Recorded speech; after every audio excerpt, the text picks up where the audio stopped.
Halo teman-teman, perkenalkan nama saya Milan Ruth Cipahelut dengan NIM 2018-28122. Jurusan Ekonomi Manajemen.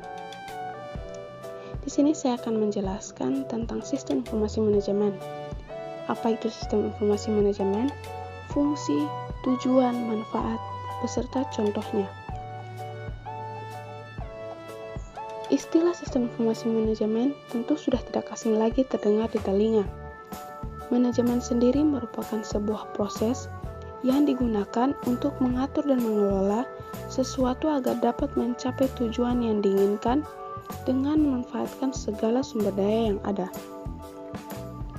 Seiring perkembangan teknologi, manajemen tersebut kini telah terintegrasi secara sistematis dan otomatis menggunakan program dan perangkat komputer. Berbeda dengan sistem informasi biasa, sistem informasi suatu manajemen menyajikan analisis terhadap sistem informasi lain secara lebih otomatis. Sistem manajemen semacam ini menjadi komponen penting bagi suatu perusahaan untuk dapat mengembangkan perusahaannya dengan optimal secara lebih efektif dan efisien. Nah, di sini terdapat pengertian sistem informasi manajemen menurut para ahli. Yang pertama, menurut Bontnar dan Hopwood tahun 1993.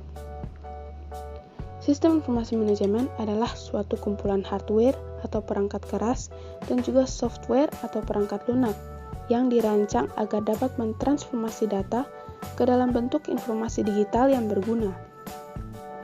Yang kedua, menurut James A.F. Stoner tahun 1996, sistem informasi manajemen didefinisikan sebagai metode formal yang menyediakan informasi akurat dan real-time kepada manajemen untuk memudahkan analisis dan proses pengambilan keputusan sehingga perusahaan dapat melakukan perencanaan, pengawasan, serta evaluasi yang lebih efektif.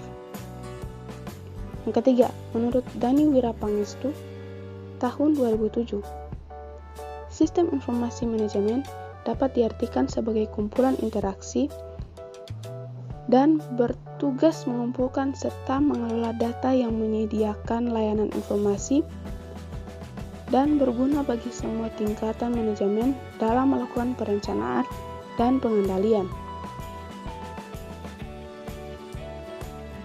Selanjutnya, terdapat fungsi sistem informasi suatu manajemen. Yang pertama, memudahkan bagian manajemen melakukan perencanaan, pengawasan, serta pengarahan kerja bagi semua departemen yang dikoordinirnya.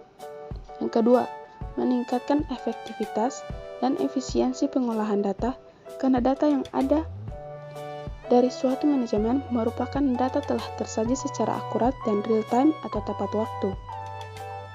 Yang ketiga, meminimalisir biaya dan meningkatkan produktivitas suatu perusahaan atau organisasi. Yang keempat, sarana peningkatan sumber daya manusia karena dalam pelaksanaannya diperlukan unit kerja yang sistematis serta terkoordinir berbasis teknologi. Selanjutnya, terdapat tujuan sistem informasi suatu manajemen. Informasi manajemen memiliki peran penting dalam pelaksanaan suatu organisasi. Tujuan sistem informasi suatu manajemen diantaranya adalah sebagai berikut. Yang pertama, menyediakan layanan informasi dalam perhitungan produk, harga pokok jasa, maupun tujuan lain yang menjadi target manajemen. Yang kedua, dapat menyediakan layanan yang dipergunakan menjadi media pengendali, perencana, evaluasi, serta sebagai sarana perbaikan berkelanjutan.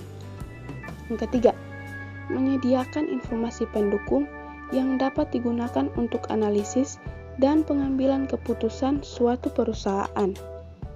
Yang keempat, secara garis besar, sistem informasi suatu manajemen bertujuan untuk memudahkan pekerjaan dan pengelolaan manajemen dalam suatu perusahaan. Nah, dari keempat tujuan tersebut menunjukkan bahwa manajer dana pengguna lainnya perlu mempunyai akses menuju informasi akuntansi, manajemen, dan juga mengetahui bagaimana cara untuk bisa menggunakannya. Informasi akuntansi manajemen tersebut dapat membantu mereka dalam mengidentifikasi suatu masalah, menyelesaikan suatu masalah, dan mengevaluasi kinerja yang sudah dilakukan. Selanjutnya, terdapat manfaat sistem informasi manajemen. Beberapa manfaat yang dapat diperoleh dari sistem informasi suatu manajemen diantaranya: yang pertama, dapat mengantisipasi dan memahami peluang ekonomi sistem informasi yang menerapkan teknologi informasi baru.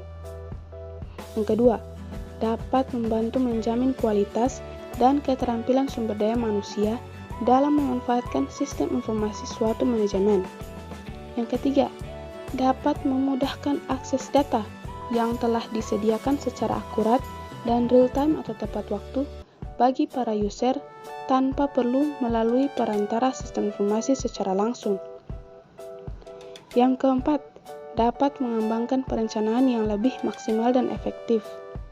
Yang kelima, dapat membantu menganalisis pelaksanaan kebijakan, program, dan mengidentifikasi keperluan pendukung sistem informasi. Yang keenam, dapat memperbaiki produktivitas dan pengembangan dalam manajemen, serta pengolahan transaksi untuk meminimalisir biaya dan memaksimalkan pendapatan. Selanjutnya, terdapat jenis laporan yang dihasilkan sistem informasi. Pada intinya, sistem informasi manajemen adalah untuk menyimpan data dan membuat laporan yang dapat digunakan para profesional bisnis untuk menganalisis dan membuat keputusan. Ada 3 jenis laporan dasar pada sistem ini. Yang pertama, dijadwalkan. Dibuat secara berkala, laporan ini menggunakan aturan yang disediakan pemohon untuk menarik dan mengatur data. Laporan terjadwal memungkinkan perusahaan untuk menganalisis data dari waktu ke waktu. Contoh, sebuah maskapai penerbangan dapat melihat presentasi bagasi yang hilang berdasarkan bulan. Contoh yang kedua berdasarkan lokasi. Distributor dapat membandingkan angka penjualan dari toko yang berbeda atau parameter lainnya. Yang kedua, ada head hook. Ini adalah laporan satu kali yang dibuat pengguna untuk menjawab pertanyaan. Jika laporan berguna, Anda dapat mengubah laporan ad hoc menjadi laporan terjadwal. Yang ketiga, real time. Jenis laporan ini memungkinkan seseorang untuk memonitor perubahan saat terjadi. Misalnya, kepala customer service dapat melihat lonjakan volume panggilan yang tidak terduga dan menemukan cara untuk meningkatkan produktivitas untuk mengecek beberapa panggilan di tempat lain. Nah, selanjutnya terdapat contoh sistem informasi suatu manajemen. Memasuki era 4.0 atau 4.0, hampir semua lini pekerjaan kini mulai merubah sistemnya menjadi sistem digital, termasuk sistem informasi suatu manajemen dalam perusahaan atau organisasi. Penyajian data yang lebih akurat dengan memanfaatkan hardware atau software tentunya akan membuat pekerjaan menjadi lebih efektif dan efisien. Nah, berikut ada 3 contoh penerapan dari sistem informasi suatu manajemen. Yang pertama, ada supply chain management. Dengan supply chain management, data yang tersedia akan lebih terintegrasi, umumnya lebih terfokus pada ketersediaan atau suplai bahan baku, mulai dari pemasok ke produsen, pengecer, hingga konsumen akhir. Yang kedua, Office Automation System. Anda dapat mengintegrasikan seluruh server yang ada dalam sebuah perusahaan dengan memanfaatkan aplikasi tertentu. Dengan demikian, komunikasi antar departemen akan lebih lancar. Komunikasi tersebut dapat berupa layanan chatting maupun email yang telah terintegrasi secara internal hanya dalam perusahaan yang bersangkutan. Yang ketiga, Enterprise Resource Planning. Sistem ini dapat memudahkan pihak manajemen untuk melakukan pengawasan dan pengelolaan terhadap semua unit atau departemen yang ada dalam sebuah perusahaan, mulai dari bidang keuangan, akunting, pemasaran, sampai sumber daya manusia, operasional, dan pengelolaan suplai. Dengan demikian, pengawasan dapat dilakukan dengan lebih efektif dan efisien waktu. Nah, dari pembahasan di atas dapat ditarik kesimpulan bahwa penerapan untuk sistem informasi suatu manajemen pada dasarnya melibatkan dua komponen utama, yakni user dan sistem. Melalui kolaborasi, dua komponen tersebut manajer akan sangat terbantu dalam mengetahui sejauh apa pengelolaan dan perkembangan perusahaan. Diperlukan sistem informasi suatu manajemen yang tepat untuk membawa sebuah organisasi atau perusahaan menjadi lebih baik. Ketepatan analisis dan pengambilan keputusan berbasis data yang akurat akan mendorong kualitas dan produktivitas perusahaan. Nah, sampai di sini pembahasan kita di saat ini. Sekian dan terima kasih.